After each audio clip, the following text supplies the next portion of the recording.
14 मार्च शुक्रवार को दिल्ली हाईकोर्ट के सिटिंग जज यशवंत वर्मा के घर पर आग लगी। 20 मार्च को खबर आती है कि यशवंत वर्मा का तबादला कर दिया गया है, लेकिन घर पर आग लगने का तबादले से क्या लेना देना। दरअसल 14 मार्च की सुबह 11:30 बजे जज यशवंत वर्मा के घर पर कुछ नाटकीय हुआ, जिस दौरान घर पर आग लगी। तब जस्टिस वर्मा घर पर नहीं थे। परिवार ने फायर ब्रिगेड बुलाई। घर पर 2 फायर ब्रिगेड की टीमें पहुंची। 15 मिनट में घर पर लगी आग बुझ गई, लेकिन जज के घर में एक कमरे में टीमों को कुछ ऐसा मिला जिससे बवाल मच गया। आग बुझाने पहुंची फायर ब्रिगेड को कैश का ऐसा अंबार दिखा कि आंखें खुली की खुली रह गई। आग बुझाने के दौरान जो नकदी मिली उससे खबर जो है वो पुलिस के बाद सीजीआई तक पहुंच गई।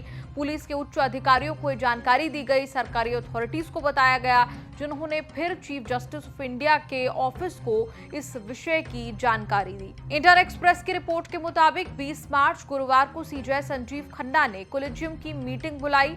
वो कोलेजियम जिसका नेतृत्व सुप्रीम कोर्ट के मुख्य न्यायाधीश संजीव खन्ना करते हैं।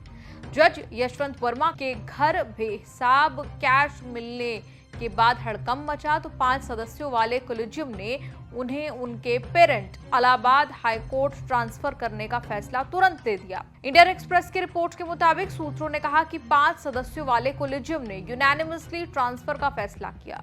रिपोर्ट में एक ऐसी वीडियो का भी जिक्र है जिसमें कथित तौर पर जस्टिस वर्मा के घर पर कैश जलाया जा रहा है। जो वीडियो जो है वो कोलेजियम मेंबर्स को दिखाई गई, उसकी जानकारी उन्हें दी गई।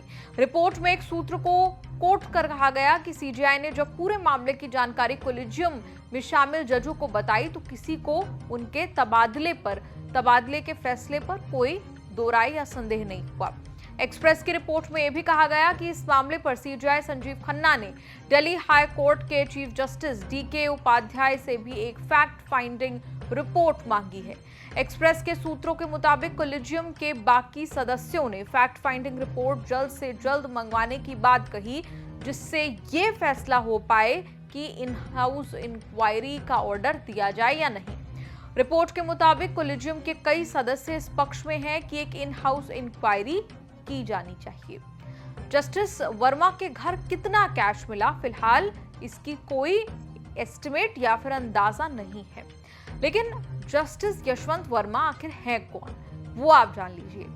यशवंत वर्मा को अक्टूबर 2021 में इलाहाबाद से दिल्ली हाईकोर्ट भेजा गया था और अब वापस अपने घर यानी इलाहाबाद हाईकोर्ट ही वापस भेज दिया गया है।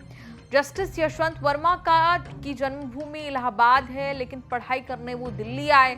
दिल्ली यूनिवर्सिटी के हंसराज कॉलेज से बीकॉम ऑनर्स की डिग्री पाने वाले यशवंत वर्मा ने 1992 में रीवा विश्वविद्यालय से लॉ में ग्रेजुएशन किया। 1992 में ही वो एडवोकेट के तौर पर नामांकित हुए। एडवोकेट यशवंत वर्मा ने संवैधानिक, इंडस्ट्रियल, विवाद, कॉर्पोरेट टैक्सेशन, एनवायरमेंट कानून की संबद्ध शाखाओं से संबंधित अलग अलग प्रकार के मामलों को संभालने वाले मुख्य रूप से दीवानी मुकदमों की पैरवी की। 2006 से प्रमोट होने तक यशवंत वर्मा ने इलाहाबाद हाईकोर्ट के वो विशेष वकील भी रहे। 2012 से 2013 तक यशवंत वर्मा उत्तर प्रदेश राज्य के मुख्य स्थायी वकील रहे। फिर कोर्ट की तरफ से वो सीनियर एडवोकेट के रूप में नामित हुए। अक्टूबर 2014 में उनका एडिशनल जज के रूप में प्रमोशन हुआ। फरवरी 2016 में उन्हें परमानेंट जज के रूप में शपथ ली। 11 अक्टूबर 2021 को उनका दिल्ली हाई कोर्ट में ट्रांसफर हो गया। दिल्ली हाई कोर्ट में अपने कार्यकाल के दौरान जस्टिस यशवंत वर्मा ने कई महत्वपूर्ण फैसले दिए। मार्च 2024 में उन्होंने कांग्रेस पार्टी द्वारा इनकम टैक्स पुनर्मूल्यांकन के खिलाफ दायर याचिका खारिज कर दी थी।